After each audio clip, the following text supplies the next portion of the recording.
Halo guys, selamat siang.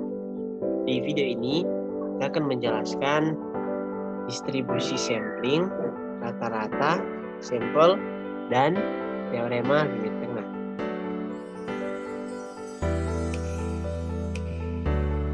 Sebelum kita masuk materi, harusnya kita memahami perbedaan dari populasi dan sampel. Populasi adalah kumpulan suatu objek yang menjadi perhatian, sedangkan sampel merupakan bagian yang kecil dari populasi yang akan diteliti. Pengertian distribusi sampling. Distribusi sampling adalah distribusi dari besar-besaran statistika seperti rata-rata, simpangan baku, proporsi, persentase yang muncul dari sampel-sampel.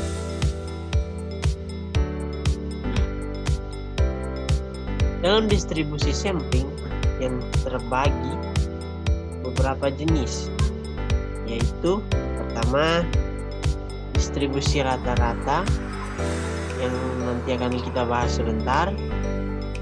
Dua, distribusi proporsi. Tiga, selisih rata-rata. Dan keempat, selisih proporsi. Distribusi sampling rata-rata. Distribusi sampling rata-rata adalah suatu probabilitas distribusi yang didapat dari besaran rata-rata hitung suatu sampel. Jika pengambilan sampel dilakukan dengan pengambilan, maka banyaknya kemungkinan kelompok sampel yang dapat terbentuk dari N pangkat N, sedangkan jika pengambilan sampel dilakukan tanpa pengambilan, maka banyaknya kemungkinan kelompok sampel yang dapat terbentuk adalah NCN sama dengan N faktorial per N faktorial N kurangi N faktorial. Nah, seperti yang disebutkan tadi dalam distribusi sampling rata-rata ini terbagi dua, ada dengan pengembalian dan juga tanpa pengembalian. Sebelum itu kita harus mengetahui pendefinisiannya. N sama dengan sampel, N besar sebagai populasi. Di sini ada rata-rata. N per N besar kurang dari 5%. Maka nilai X bar sama dengan D. Ini rata-rata pun sama rumusnya dengan tanpa pengembalian. Nilai X bar sama dengan Q. Kemudian kita masuk ke standar deviasi. Di sini ada tok X bar, Rn atau akar sampel. Kemudian untuk yang tanpa pengembalian, tok X bar sama dengan tok per akar N kali akar N kurang N kurang 1. Kemudian nilai baku Z sama dengan X bar kurangi QX bar per tok X bar pun sama juga pengembalian rumusnya. Kita akan langsung masuk ke contoh soal.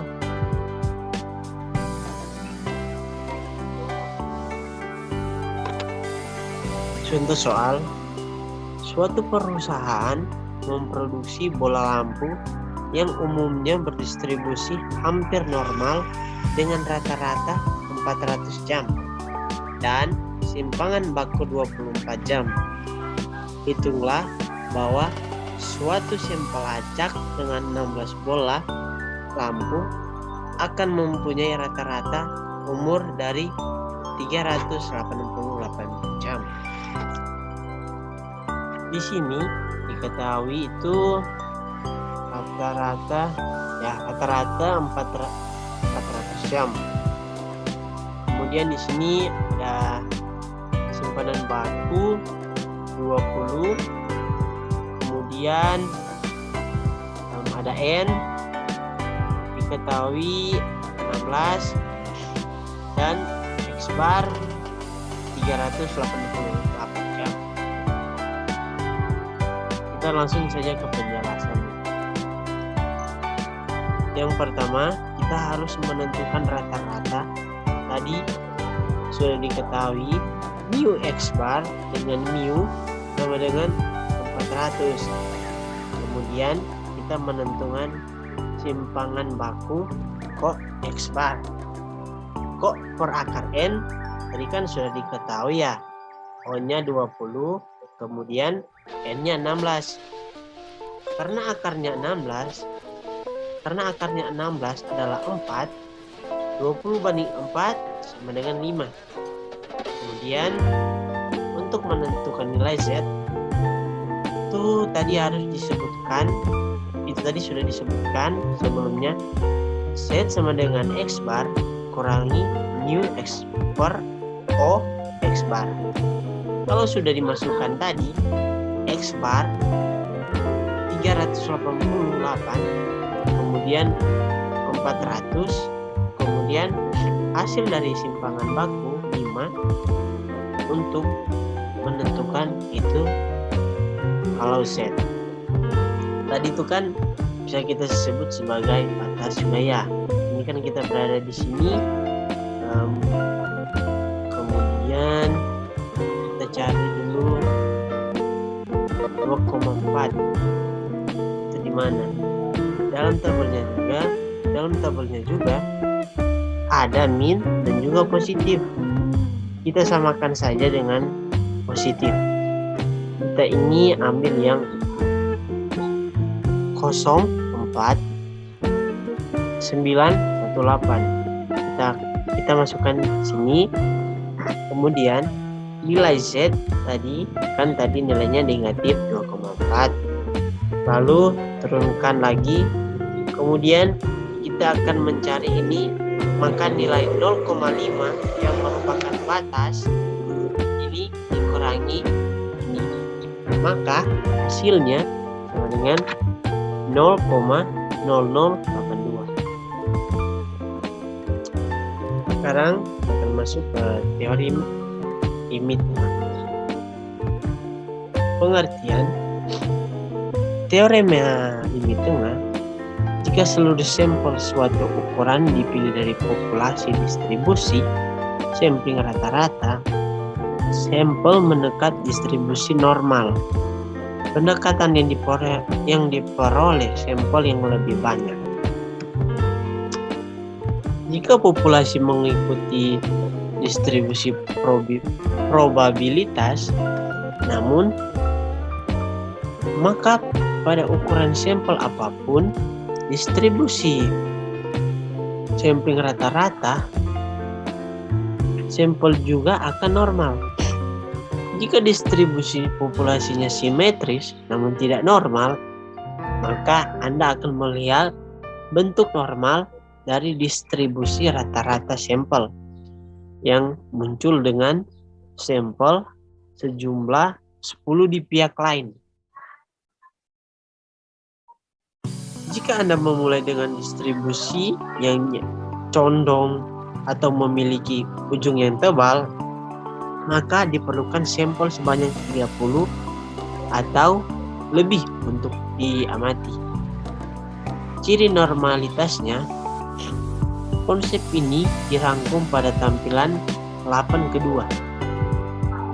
Pada berbagai bentuk operasi, amatilah pemusatannya menuju distribusi normal tanpa menghiraukan bentuk dari distribusi populasinya.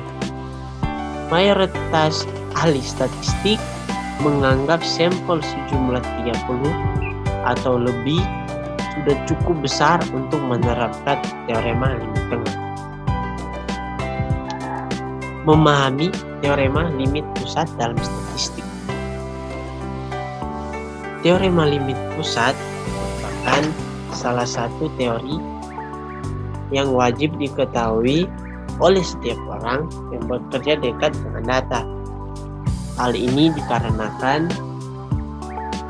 teori ini memberikan pengaruh besar terhadap ilmu statistik di seluruh dunia. Dalam suatu populasi, nilai suatu variabel dapat mengikuti distribusi probabilitas yang berbeda. Distribusi ini bisa berbeda-beda tergantung dari kondisi data atau sampel yang Anda gunakan. Bila beruntung, Anda akan mendapatkan data dengan distribusi normal. Namun, bisa jadi data yang Anda gunakan menjengkelgeri atau less weighted dan atau condong ke kanan right weighted. Adolf Quetelet adalah seorang astronom berkebangsaan Belgia yang juga merupakan pakar matematika dan statistika. Adalah orang yang pertama kali menerapkan distribusi normal dalam karakteristik manusia. Beliau mencatat bahwa karakteristik seperti tinggi, berat, dan stamina terdistribusi secara normal. Percaya atau tidak, penemuan Adolf Quetelet ini bisa dikatakan benar karena berdasarkan banyak data, karakteristik manusia memang terdistribusi secara normal. Memahami teorema limit pusat merupakan hal yang sangat penting dan menjadi ilmu dasar yang bisa Anda manfaatkan dalam berbagai pengolahan dan analisis data. Pengertian teorema limit pusat. Teorema limit pusat adalah sebuah teori yang menyatakan bahwa jika ukuran sampel semakin besar, maka sifat dari rata-rata distribusi peluang sampelnya atau sample mean distribution akan semakin mendekati distribusi normal. Hal ini mengakibatkan sampel tersebut juga memiliki karakteristik yang juga terdapat pada distribusi normal. Karena itu, sampel tersebut kemungkinan besar akan memiliki rata-rata yang sangat dekat atau bahkan hampir sama dengan nilai parameternya. Begitu juga dengan nilai variasinya. Lalu, pasti Anda akan bertanya, berapa kira-kira nilai sampel minimum yang perlu dipenuhi agar teorema limit pusat ini bisa digunakan? Dalam beberapa teori statistika, ada mengatakan bahwa jumlah sampel minimal yang wajib digunakan dalam teorema ini adalah 30 observasi. Ada juga ahli yang mengatakan 50 observasi. Semua tergantung dari sudut pandang Anda saja. Saya sendiri biasa menggunakan 30 observasi untuk menggunakan teorema ini.